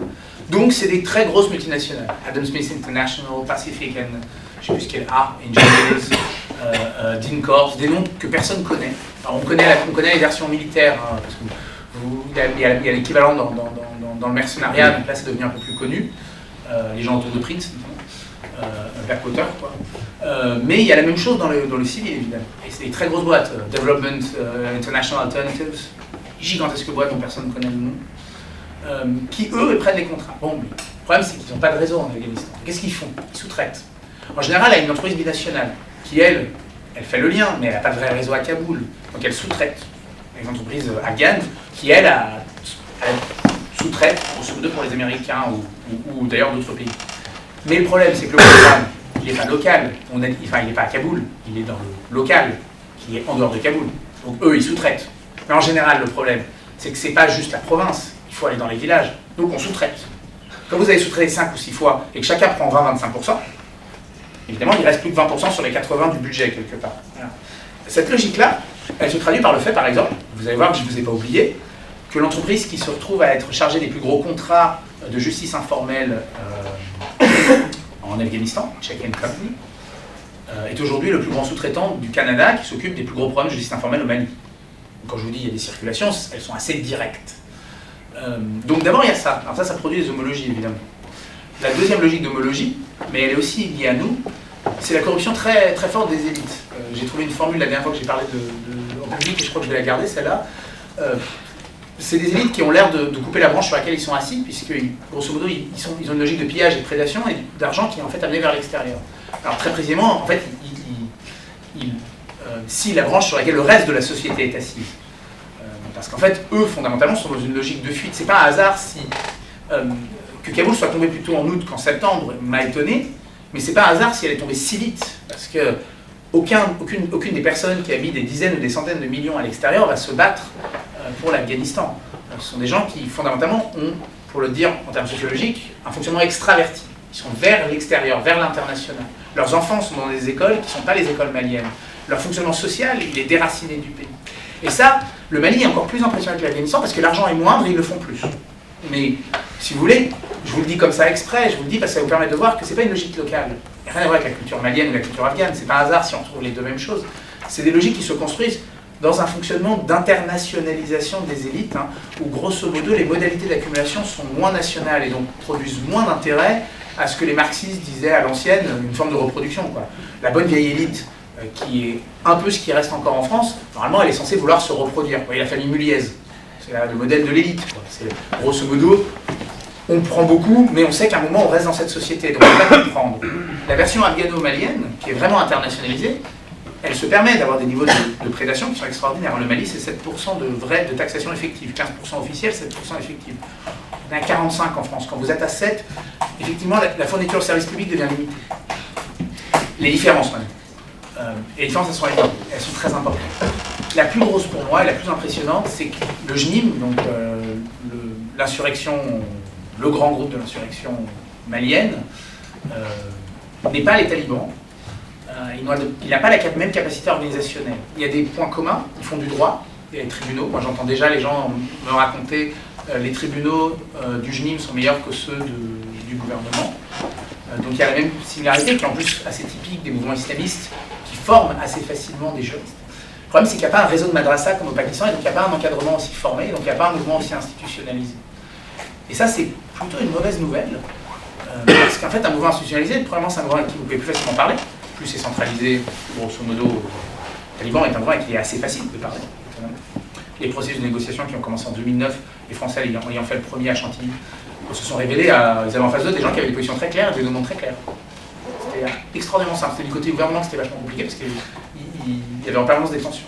Ça aussi, il y a ça au Mali. Le problème de la négociation aujourd'hui, alors moi il fallait négocier, alors je disais, pardon, point commun énorme, manichéisme, même problème, guerre contre le terrorisme. On refuse de négocier en 2002 avec les talibans, on a refusé de négocier en 2013 avec AQMI. C'est dommage parce qu'une victoire militaire, c'est exactement le moment où vous négociez. Grosso modo, le mec il n'a plus rien, donc c'est le moment de parler. Là, c'est maintenant qu'on veut négocier, maintenant c'est trop tard parce qu'ils sont en train de gagner. Sauf qu'ils ne gagnent pas comme les talibans, parce qu'ils n'ont pas la capacité d'institutionnalisation qu'ont les talibans, et donc l'État s'effondre plus vite que l'insurrection progresse. Et ça, c'est très grave, parce que ça veut dire que vous laissez un espace à des logiques de mobilisation locale qui vont généralement se faire sur ce qu'il y a de plus simple pour mobiliser. Le plus simple pour mobiliser, Zemmour l'a bien montré, c'est l'identité. Les Maliens font comme les Français. Dans le centre, c'est ça qui se passe. Grosso modo, vous avez des entrepreneurs locaux qui mobilisent sur des bases identitaires, et donc il se passe quelque chose qu'on n'a pas vu en Afghanistan pendant les 2 dernières décennies, des massacres. Il n'y a pas de limite à ça. Moi j'ai des discours d'élite à Bamako qui disent les Peuls, on va leur faire comprendre qu'il faut cesser de soutenir les islamistes. À peu près avec ce genre de termes informellement. Et ça vous dit que vous pouvez avoir des logiques de nettoyage ethnique ou de génocide au Mali qui sont impensables pour le moment en Afghanistan. Enfin, donc les différences sont importantes. Jules, oui, vous avez mentionné qu'en 2008, la CIA avait compris l'importance des tribunaux dans la stratégie talibane. Et ils sont partis en 2021. Pourquoi dans les 13 ans qui ont suivi ce moment-là, ils n'ont pas essayé de... Enfin, comment est-ce qu'ils ont essayé de contrer ça et pourquoi ça n'a pas fait? Ils le font, ils essayent. En 2008, on le sait parce que je n'ai pas de source de la CIA. Par contre, ce qu'il y a, c'est le rapport de... Il y a en France, comme aux États-Unis d'ailleurs, un chef militaire qui qui se prépare à partir d'opération, est censé faire un rapport initial. Normalement, c'est un document qui est en partie bureaucratique. McChrystal, qui est un type assez brillant, comme beaucoup des gens qui ont perdu la guerre, va le faire de manière assez sérieuse. Son document est passionnant. Et son document dit que, alors, la compréhension de responsabilité n'est que partielle. Les talibans gagnent parce que le gouvernement perd. Alors, il a oublié l'armée américaine dans le modèle, mais il a au moins une partie de la réponse, c'est-à-dire, et il le dit. Ils le gagnent notamment par leurs tribunaux. Donc, très bonne analyse. Les États-Unis, le comprenant, ils vont agir à 2 niveaux.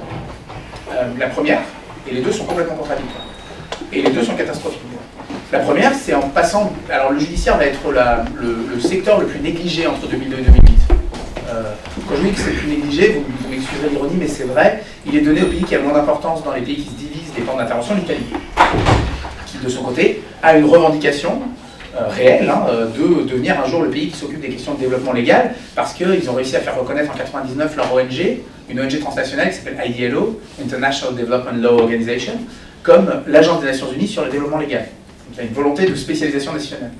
Je pourrais vous raconter des anecdotes terribles sur ce qui s'est passé, mais pour le dire très rapidement, ça a très très mal marché. En 2008, les États-Unis reprennent la main sur le judiciaire. Et là, on se retrouve avec vraiment la machinerie américaine dans un cas d'école. Le budget de l'aide va passer de 1 à 10. En 2008, et dépenser autant d'argent qu'entre 2002 et 2007. Avec des effets assez lourds, parce que vous avez une institution qui n'est pas capable d'avaler l'argent. Et donc, vous aviez jusqu'à 2007 des tribunaux qui étaient délaissés. À partir de 2008, en 2 ans, tous les tribunaux sont rénovés et construits. Il y a quand même quelque chose qu'il faut reconnaître dans la machinerie logistique américaine qui est remarquable. 300 tribunaux, pof, le problème, c'est qu'il y a l'autre partie de la machinerie américaine qui est moins remarquable, c'est la logique généralisée de sous-traitance, auquel s'ajoutent en plus des logiques d'expertise complètement étonnantes, puisqu'on se met à faire des formations par semaine. Alors ça, il y a ça aussi au Mali, les gens ont des murs remplis de diplômes, qui ne sont pas des diplômes exactement, mais des certificats, voilà, des certificats pour avoir suivi telle ou telle formation. Et donc moi j'ai par exemple, et je vous donne des exemples très sérieux quand je vous dis ça, parlé avec un de ses formateurs qui faisait un cours de droit constitutionnel au procureur afghan, qui était prof de droit constitutionnel américain, et donc je lui demande est-ce qu'il enseigne, enfin, est-ce qu'il connaît le droit, je commençais à m'intéresser à la question, est-ce qu'il connaît la tradition constitutionnelle afghane, est-ce qu'il a lu la constitution de 1900, enfin il y a une discussion en 23, puis ensuite une en 64, refaite en 73, refaite en 80, ouais, une tradition constitutionnelle quoi. Il dit ah non, pas du tout. Mais alors, vous enseignez quoi? Du droit constitutionnel américain. Et c'est des consultants payés 30 000 $ par mois, donc c'est ça assez intéressant. Ce monsieur venait d'une très grande université américaine, et je suis sûr que c'est je sais d'ailleurs que c'est un excellent prof de droit constitutionnel. C'est un très grand chercheur. Mais pas pour donner des cours à des procureurs afghans sur leur propre constitution qu'ils ne connaissaient pas. Et ces logiques-là, je le cite dans le livre, hein, l'attorney general, donc le chef du parquet afghan, tape du poing sur la table en 2011 en disant j'en ai marre, c'est ces mots, j'en ai marre que les procureurs soient formés par des gens qui viennent pour 3 semaines et repartent et qui ne connaissent rien au système judiciaire et nous forment donc de manière absolument non pertinente. Ça c'est le côté 1. Le côté 2, j'en ai déjà parlé mais je le remets juste rapidement, c'est qu'en même temps qu'ils financent, qu'ils surfinancent de manière... Enfin, ils ont plus de problèmes que davantage le système judiciaire. En même temps, ils vont contourner en produisant des instances locales, partout. Dans les provinces, en général, vous aviez 4, 5 différents programmes de conciliation parallèles on parlait à l'époque, on parlait de notables tribaux, tijirati en persan, ça veut dire commerciaux. Mais eux-mêmes se décrivaient comme ça, ils avaient l'habitude d'être payés pour faire des conciliations parce qu'ils passaient d'une instance à l'autre et qu'on pouvait en vivre. Il y a des gens qui ont très bien compris ce système-là, mais qui donc se transformaient par des modalités de contournement et d'affaiblissement des instances officielles qui ont fini de miner le système judiciaire. Ouais. Pardon. Dans le livre sur l'identité, le sentiment identitaire, j'avais lu un article de Martinez Gros dans Le Monde qui disait que ce qui avait fait perdre les Occidentaux, c'était d'avoir voulu constituer une armée neutre qui ne soit pas appuyée sur une ethnie Pashtun, ouzbek, tadjik, et qu'au contraire, ce qui avait fait gagner les talibans, c'était d'être appuyé sur les Pashtuns du sud avant de s'étendre. Est-ce que donc, je ne sais pas si vous, ce que vous disiez, c'est qu'au contraire, les Occidentaux s'étaient impliqués dans les conflits locaux, et pourquoi finalement, en s'impliquant, ils n'ont pas réussi à constituer un soutien local? J'avais plutôt beaucoup de respect pour mon collègue qui vraiment en ce moment devient un vrai problème, mais c'est un excellent historien du XIe siècle au Moyen-Orient, parce que c'est ça, Guillermo Martinez Gros est un historien du XIe siècle au Moyen-Orient. Il est un très mauvais connaisseur du Moyen-Orient actuel, et son érudition extraordinaire, je me permets ce petit moment, parce qu'il y a un moment il faut arrêter de se voiler la face sur certains de nos collègues en tant que chercheurs. Il ne fait plus des sciences sociales quand il écrit. Il a arrêté. Ça fait très longtemps qu'il a arrêté. Donc il dit vraiment n'importe quoi. Il explique sur l'Afghanistan, pays qu'il ne connaît pas dans son pays actuel, s'appuyant sur Ibn Khaldoun. Alors je trouve ça formidable, c'est sur Ibn Khaldoun, je suis très sérieux, il écrit des livres comme ça. C'est très bien, c'est sur Ibn Khaldoun, mais je pense qu'une vision aristotélicienne du développement européen actuel serait un peu erronée, quoi. Et donc il explique qu'on est dans une logique Ibn Khaldounienne, donc Khaldounienne, on dit maintenant à l'EHESS. Oui, pardon.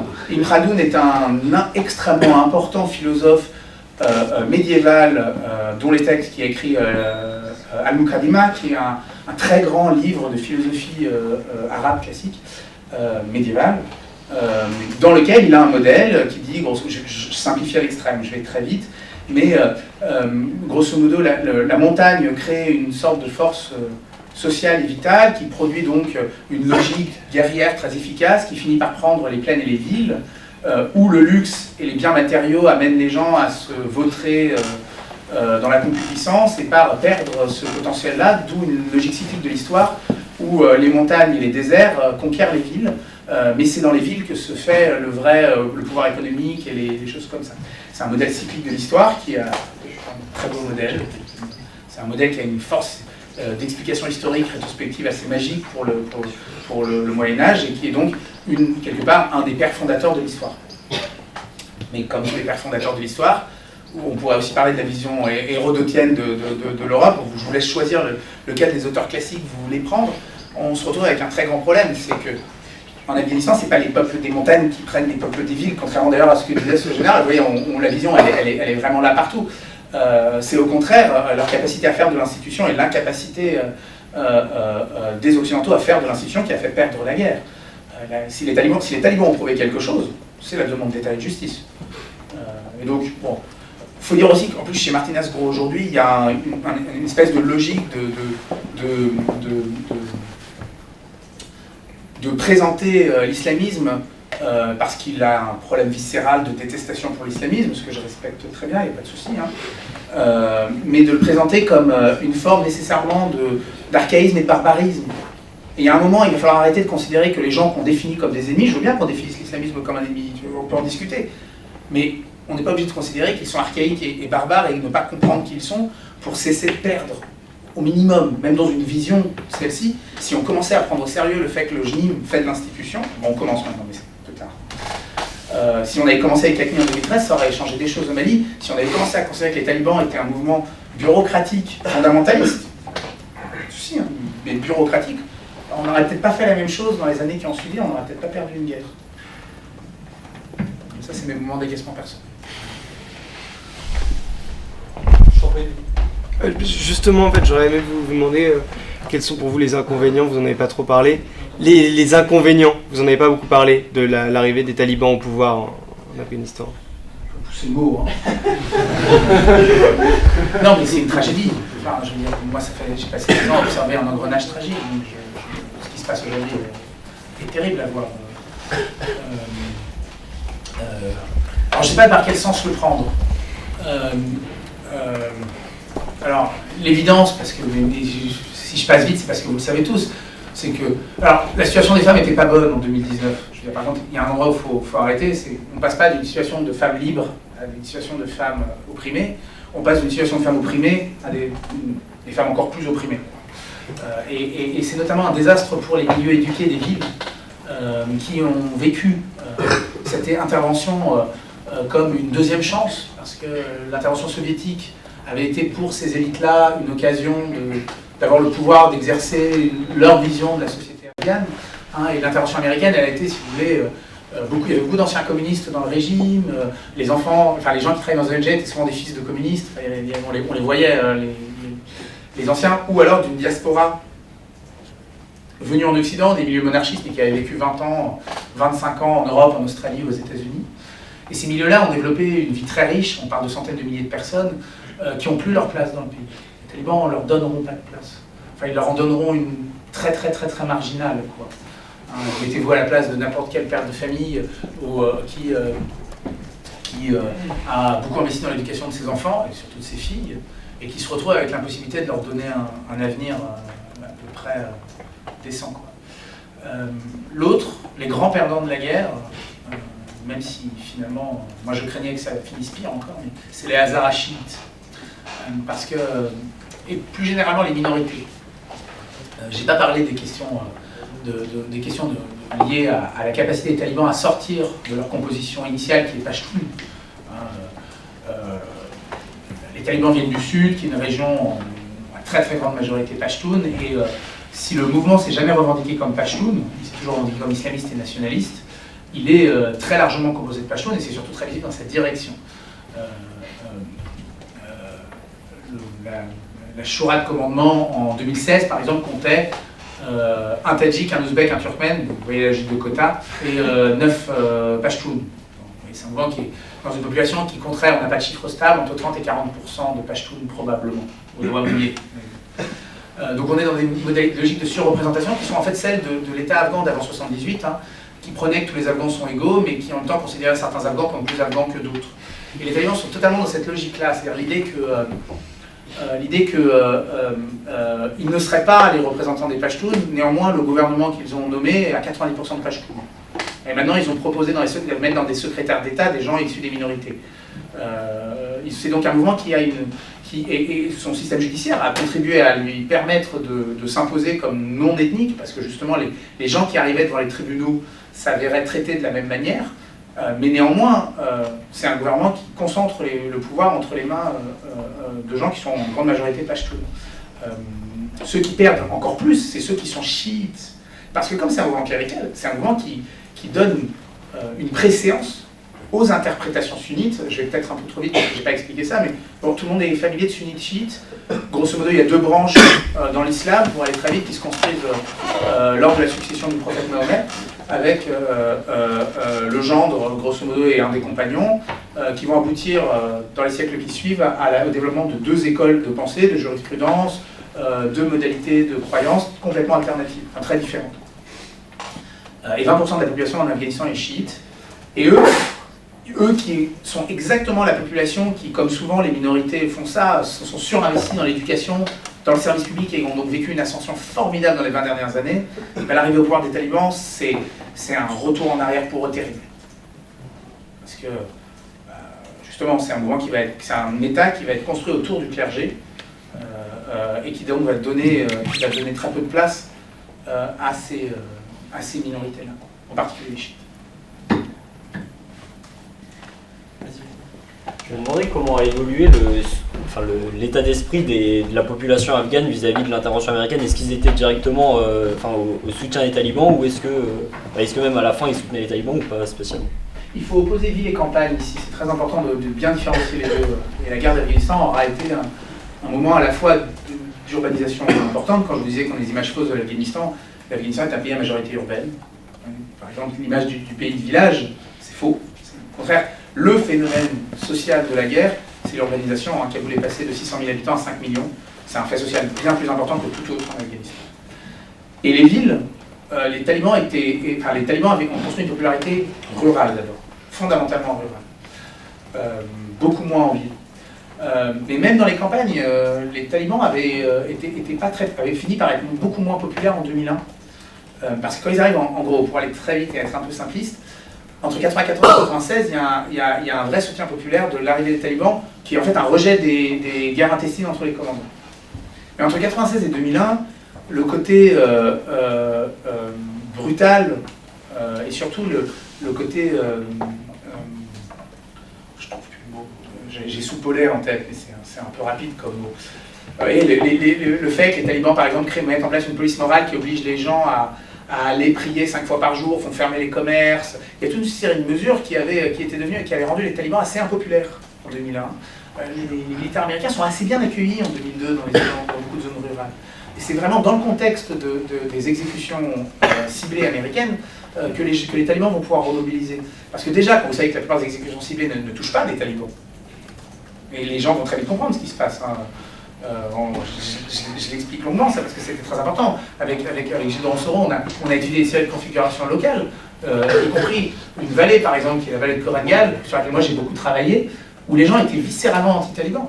Et en fait, c'est une dénonciation d'un commandant rival qui va dire aux Américains que la vallée de Korangal, c'est la base opérationnelle des talibans, qui va amener une série d'opérations qui va faire des morts, qui va amener les gens à se mobiliser côté taliban. Et donc le retournement, il va se faire dans la guerre, par la guerre et par... S'il y a un bilan à tirer de ce qui s'est passé en Afghanistan, la responsabilité des forces spéciales est énorme. L'Afghanistan a prouvé quelque chose qu'on n'a toujours pas entendu. Les opérations de forces spéciales, ça marche pas. Ça marche très mal. Ça marche très mal parce que ça fait des dégâts qui sont beaucoup moins visibles à court terme, qui sont par contre catastrophiques à long terme, dès lors que les forces spéciales ont une stratégie d'exécution et non pas, comme il y a très longtemps, une stratégie de connaissance d'un milieu local. C'était ça à l'origine des forces spéciales, enfin à l'origine non, mais dans les années 60. Les Green Berets américains étaient spécialisés par région. Maintenant, c'est d'abord des excellents, des grands combattants, des tueurs particulièrement chevronnés. C'est important de comprendre que c'est ça qui se joue, parce que c'est là que la popularité taliban va se faire d'abord. Avant même les cours, elle va se faire dans le sentiment que les militaires américains sont un problème. Et surtout, ça va produire des conflits assez virulents. Moi, je vous parlais par exemple de la Korangal, ça va produire un conflit entre deux vallées. Parce évidemment, les gens arrivent très très vite à savoir qui est responsable de la dénonciation. Les choses se savent assez vite, et je vous laisse imaginer le type de dégâts que font ce genre de conflits. Et donc ça donne aux talibans la place d'être l'ordre, en comparaison de ce qu'étaient les effets de l'intervention. Dans les villes, à l'inverse, il y a un vrai rejet du gouvernement, et c'est pas pour rien qu'il n'y a jamais eu une mobilisation gigantesque, mais en même temps, l'armée afghane, par exemple, qui se battait contre les talibans, est restée populaire jusqu'à la fin de la guerre. Il n'y a jamais eu de difficulté à recruter des soldats en Afghanistan. L'armée afghane perdait environ un tiers de ses soldats chaque année, ce qui était quand même un des signes les plus inquiétants de délitement de l'État. Mais elle retrouvait ce tiers. Elle passait son temps à retrouver le nombre de soldats perdus, alors avec une perte de qualité évidente, une perte de cohésion évidente, mais néanmoins ça vous dit le nombre de gens qui voulaient se battre, qui étaient prêts à mourir, à prendre le risque de mourir, pour que les talibans n'arrivent pas au pouvoir. Les talibans sont encore aujourd'hui, je pense, on a à nouveau, je n'ai pas de manière de le savoir, un mouvement qui perdrait de très loin des élections s'il se présentait en Afghanistan. C'est pas un mouvement dont la majorité de la population adhère. Et moi, au contraire, mes usagers de cours faisaient la distinction de manière très claire entre leurs sentiments politiques. Toute mon enquête est vue de gens qui étaient des opposants aux talibans, qui allaient voir les tribunaux talibans. Il ne faut surtout pas considérer que la reconnaissance d'un système judiciaire ou de l'autorité politique d'un mouvement, ou le rejet de l'adversaire, des talibans, signifiait adhésion pour le mouvement. Pas du tout. Il y avait quelqu'un qui avait levé... J'avais une question sur l'avenir de l'Afghanistan. Une question sur l'avenir de l'Afghanistan. Vous disiez maintenant que ce n'est pas un régime qui est approuvé par tous les Afghans. Et on a pu le voir aussi dans les images, dans les aéroports, que les Afghans étaient désespérés. Est-ce qu'on pourrait imaginer une forme de résistance qui émergerait en fait, ou même une révolution? Comment vous imaginez l'avenir de l'Afghanistan? Pas à court terme, malheureusement. Enfin, malheureusement, pas à court terme en tout cas. Si vous voulez, le problème ici, c'est là que c'est bien de faire parfois un peu de la socio, c'est que le fait d'adhérer ou pas à un système politique n'a jamais empêché un système politique de fonctionner. Le problème, c'est qu'une résistance, c'est d'abord des ressources organisationnelles et des ressources, des armes et de l'argent. Mais le premier truc, c'est une organisation. Et le Panjshir n'était pas du tout une zone de résistance réelle. Il y a eu très peu de combats dans le Panjshir. J'ai envie de dire un peu durement enfin, ça a été largement grossi par les médias ce qui s'est passé dans le Panjshir. D'autant plus que les réseaux panjshiris étaient devenus très impopulaires dans le reste du pays, donc évidemment personne ne s'est levé pour. Mais Ahmad Shah Massoud, le fils de Massoud, c'est quelqu'un qui est éduqué en Angleterre, qui n'est pas du tout enraciné, qui n'a pas du tout une popularité. Il n'y a que les Français qui l'ont fait rencontrer 3 présidents successifs et qui en ont fait une figure d'opposition si forte. En réalité, il a très peu d'enracinement, et le frère de Massoud, typiquement, est considéré, je vous parlais de la valise, il y a une série d'autres histoires qui sont restées sur Ahmed Zia Massoud. La plupart des forces organisées dans le pays se sont décrédibilisées en étant liées à l'intervention. Et donc, comme vous n'avez pas d'organisation qui est capable de traduire du mécontentement social en lutte armée, ou en changement, ou en prise de pouvoir, on n'est pas face à un mouvement qui tombera par alternance électorale, pour dire une évidence. Si vous voulez, à un moment, il y a quelque chose qui doit venir d'une force organisée. Il n'y en a pas. Enfin, il n'y en a plus. Aucun des États de la région ne veut relancer la guerre. Même l'Inde, qui est le grand perdant de la guerre dans la région, personne ne veut vraiment relancer la guerre parce qu'il y a une volonté de stabiliser la région pour une série d'intérêts commerciaux. On considère que les talibans, les Russes et les Iraniens, par exemple, qui n'ont jamais soutenu les talibans, se sont mis là à les soutenir en espérant que c'est la solution contre l'État islamique. Il y a toute une série d'intérêts congruents vers l'idée que les talibans, c'est pas génial, mais on veut pas, mais c'est pas le pire, quoi, dans les États de la région. Et j'ai oublié un élément très... Oui, par contre, voilà, c'est ça que je voulais dire. C'est très important, on a fait une tribune dans Libération il y a 2 semaines pour dire ça avec Gilles Soro. Le fait qu'il n'y ait plus aujourd'hui de guerre ne signifie pas que la lutte sociale est terminée. Les gens qui sont engagés pendant des décennies, voire des générations, pour une autre vision de l'Afghanistan, ils ne vont pas arrêter. Et la bonne comparaison, là, si vous voulez, vous parlez de l'avenir, la bonne comparaison, c'est quelque part l'Espagne franquiste. Vous voyez, les républicains qui sont partis d'Espagne, ils n'ont pas arrêté de lutter. Ils n'ont pas arrêté d'essayer. D'ailleurs, ils ont surtout lutté à partir d'une logique diasporique. même s'il y a eu les actions du PCOE en Espagne jusqu'en 1955, je crois. Le gros de la lutte, il se joue progressivement dehors. Et c'est ça qui est en train de se passer, c'est-à-dire qu'il y a une diaspora gigantesque, il y a toute une partie des gens qui n'ont pas trop la place dans le pays, qui eux vont continuer à lutter, c'est leur vie. Moi, à chaque fois que je fais une conférence dans un endroit un peu public, il y a généralement 1, 2, 3 Afghans qui viennent. Et si ils entendent ce que je dis comme bilan de la guerre, eux, ce qu'ils revendiquent, ils ont raison, ils ont le droit de revendiquer, c'est leur volonté de se battre contre cet état de fait. Donc il y a des gens pour qui c'est pas un engagement d'affinité ou d'envie, c'est leur vie. Je veux dire, ils ont passé 20 ans là-dedans, parfois leur père était déjà dans cette lutte. C'est une lutte qu'on peut dater en Afghanistan du début du XXe siècle, la concurrence entre fondamentalistes et modernistes. C'est des luttes de génération familiale et les gens ne vont pas arrêter parce qu'ils ont perdu. Je voulais saisir la perche à propos de l'Inde et poser une question plus générale. Vous avez parlé de la formation des talibans dans les madrasas pakistanaises. Je voulais peut-être si vous pouvez revenir sur le rôle du Pakistan dans la formation des talibans, sur les gains géopolitiques qu'il va avoir, et puis également, si possible, vous avez parlé du fait que l'Afghanistan était plein de pays tribal. Qu'en est-il au Pakistan? Est-ce qu'ils sont plus conscients de ce fait dans leur structure étatique? Parce qu'au Pakistan, il y a des zones tribales, je crois. Il y a toujours. Ils ont été intégrés au pouvoir. C'est ça. Vous avez des zones de délégation, mais là on est typiquement dans les produits de la Constitution britannique, de ce qu'on appelait dans la Constitution britannique les direct rule, le gouvernement en direct, si vous voulez, où on déléguait à des notabilités dites tribales. Je maintiens toujours le dit parce que quand on observe la sociologie de ces élites, on est souvent très étonné, c'est pas exactement des élites tribales, le gouvernement local. Et au Pakistan, c'est l'État pakistanais, lors de l'indépendance à la fin des années 40, a repris ce modèle-là dans les zones frontières, à la frontière avec l'Afghanistan. Le Pakistan est le grand gagnant de la guerre, au sens où ils sont le financier des talibans dès 1994. Si les talibans deviennent un mouvement national, c'est grâce au Pakistan. C'est grâce au Pakistan. Pourquoi ? Parce que vous avez plein de mouvements cléricaux comme les talibans qui émergent un peu partout dans le pays. Moi, j'ai reconstitué avec d'autres des petites histoires comme ça de petites. C'est pour ça que je vous dis il y a un effet de réaction populaire qui explique les talibans par des modalités cléricales. C'est parce qu'on les observe un peu partout dans le pays. Elles éclosent un peu toutes seules.